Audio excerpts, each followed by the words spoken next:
Da pacem Domine in dierus nostris. Mes frères et sœurs, Shalom Aleichem. Cette vidéo était faite à l'occasion de la solennité de l'Ascension de notre Seigneur Jésus-Christ, du jeudi 26 mai 2022 passé. Malheureusement, nous n'avons pas pu l'achever par manque de temps. Mais comme le dit l'adage, mieux vaut tard que jamais. Cette étude sera le complément de celle faite précédemment sur la parousie glorieuse. Pour ceux et celles qui ne l'ont pas encore visionnée, vous trouverez le lien dans la description. N'oubliez pas aussi de vous abonner à la chaîne et d'activer la petite clochette. Nous allons donc aborder le même sujet, cette fois-ci de manière plus technique, afin de réfuter une objection qui revient le plus souvent. L'objection est la suivante. Si la doctrine de l'enlèvement est fausse, pourquoi est-il écrit dans Matthieu 24, versets 40 à 41, alors de deux hommes qui seront dans un champ, l'un sera pris, l'autre laissé. De deux femmes qui seront à moudre à la moule, l'une sera prise, l'autre laissée. Ainsi, d'après leur lecture littéraliste, ces passages confirmeraient l'enlèvement de l'Église, prêché aujourd'hui par la quasi-totalité des pasteurs, que j'appellerais des usurpateurs. Ils pensent à une disparition soudaine des chrétiens de la terre, pour aller faire la noce au ciel durant 7 ans seulement. Les autres sur terre, ils vont souffrir en attendant une troisième venue. Alors, que répondre face à toutes ces erreurs doctrinales? La réponse se trouve dans le sens qu'il faut accorder au verbe « prendre ». Est-il synonyme d'élévation, de disparition ou d'autre chose? Pour commencer, lisons le texte de la première lecture du dimanche 29 mai 2022 que l'Église nous avait proposé pour l'Ascension. Actes des Apôtres, chapitre 1er.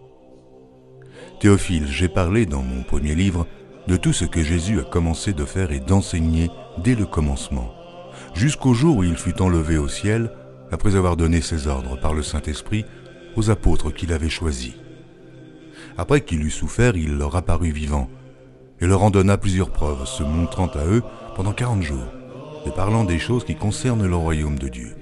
Comme il se trouvait avec eux, il leur recommanda de ne pas s'éloigner de Jérusalem, mais d'attendre ce que le Père avait promis.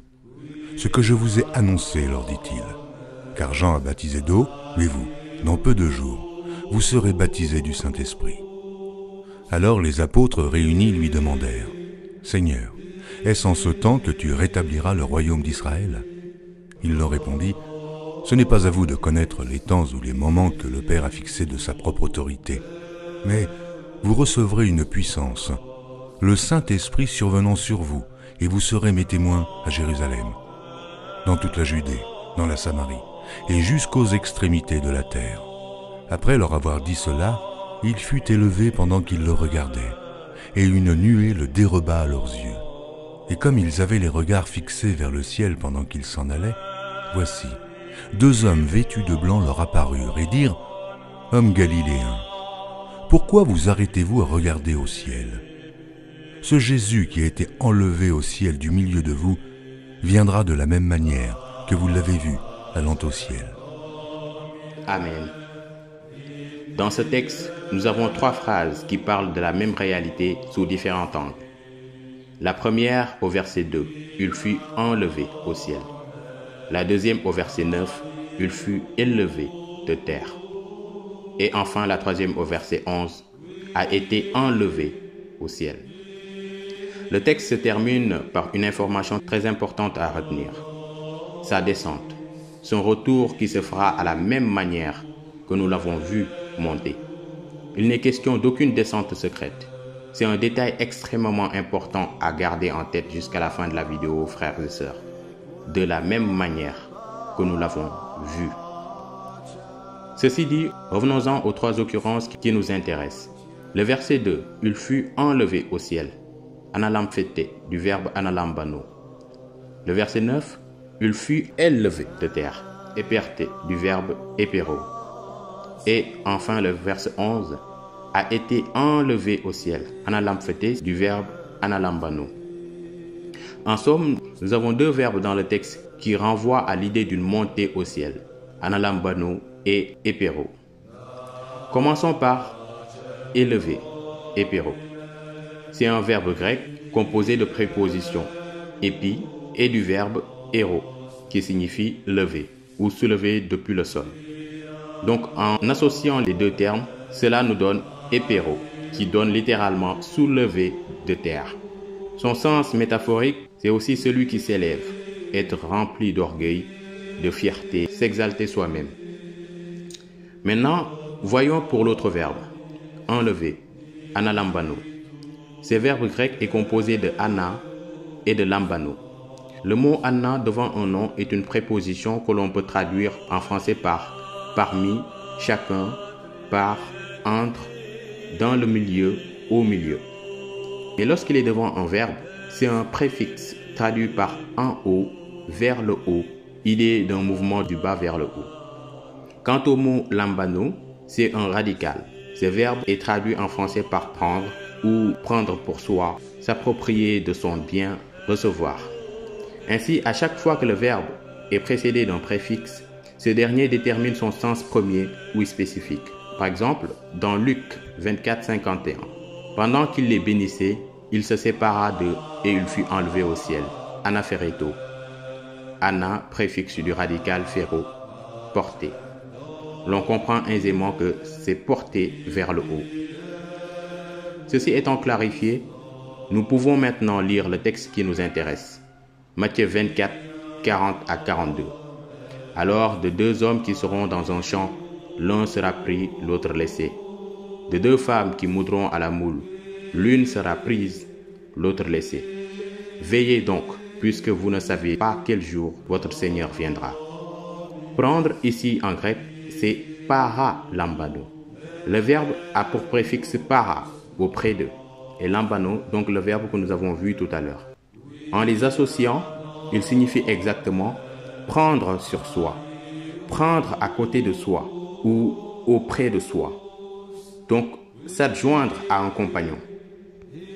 Le préfixe para étant différent de ana, encore moins de épéro, il n'est donc pas question d'un enlèvement ou d'une élévation, mais en réalité d'un jugement.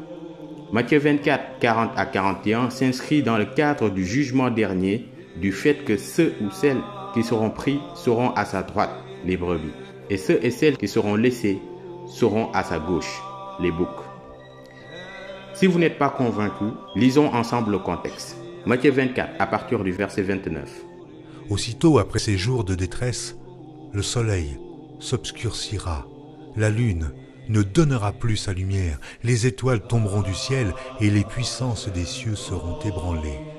Alors, le signe du Fils de l'homme paraîtra dans le ciel. Toutes les tribus de la terre se lamenteront et elles verront le Fils de l'homme venant sur les nuées du ciel avec puissance et une grande gloire. Il enverra ses anges avec la trompette retentissante et ils rassembleront ses élus des quatre vents, depuis une extrémité des cieux jusqu'à l'autre. Arrêtons-nous un instant.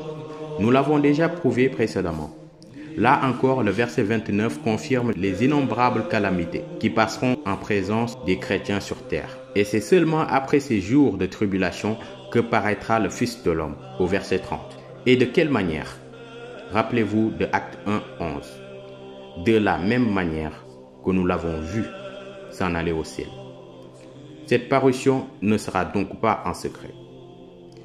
Les versets qui suivent, à savoir du verset 32 jusqu'au verset 51, le Seigneur était à l'étape de comparaison pour qu'on ne puisse pas être surpris quand ces choses arriveront.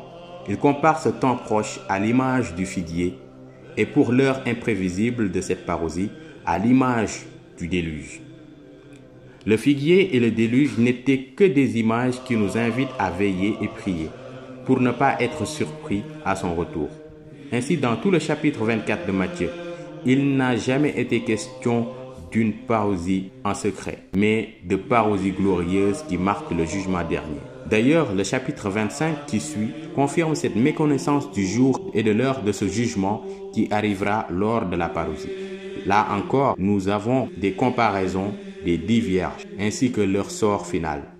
Également, celle des talents des 3 serviteurs, ainsi que leur sort final. Frères et sœurs, il est donc important de rester toujours cohérent avec les Saintes Écritures. Et tout ce qu'on vient de voir est confirmé par l'Église dans son catéchisme numéro 1038. Je cite: « La résurrection de tous les morts, des justes et des pécheurs, précédera le jugement dernier. Ce sera l'heure où ceux qui gisent dans la tombe en sortiront à l'appel de la voix du Fils de l'homme. Ceux qui auront fait le bien ressusciteront pour la vie. Ceux qui auront fait le mal pour la damnation. Alors le Christ viendra dans sa gloire, escorté de tous les anges. Devant lui seront rassemblées toutes les nations. Et il séparera les gens les uns des autres, tout comme le berger sépare les brebis des boucs. Il placera les brebis à sa droite et les boucs à sa gauche, et ils s'en iront, ceux-ci à une peine éternelle, et les justes à la vie éternelle. » Bref, tous les chrétiens qui ont été trompés jusque-là par une lecture erronée, c'est maintenant qu'il faut vous ressaisir. Nous vous invitons, nous vous exhortons de corriger cette mauvaise lecture. Le texte ne dit pas « l'un va disparaître au ciel, l'autre laissé ». Non. Dans la Sainte Écriture, il n'y a ni retour et re-retour, ni reparousie, ni réapparition, ni remanifestation. Par conséquent, il n'y aura ni disparition, ni élévation, ni assomption, ni enlèvement de l'Église. Ce sont des histoires de fantaisie qu'on peut raconter aux enfants. Et cette histoire aurait eu sens si et seulement si notre Seigneur avait comparé son Église au patriarche Enoch, qui, lui par contre, a été réellement enlevé au ciel et disparu de la terre, métatithémie, qui veut dire être transporté, déserté, disparition d'une personne ou d'une chose, d'un endroit à un autre. C'est cela, un vrai enlèvement, métatithémie.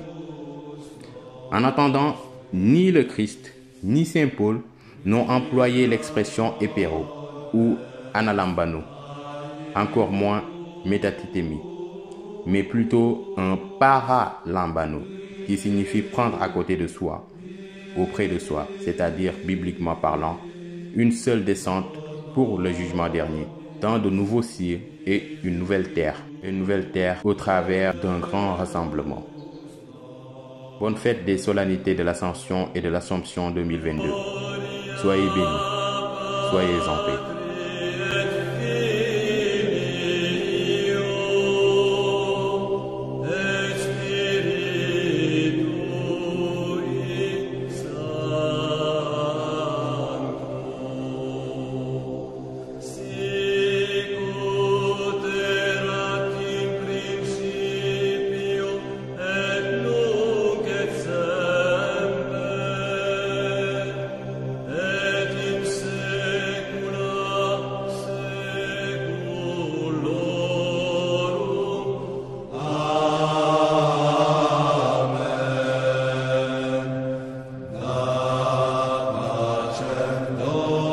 Domine,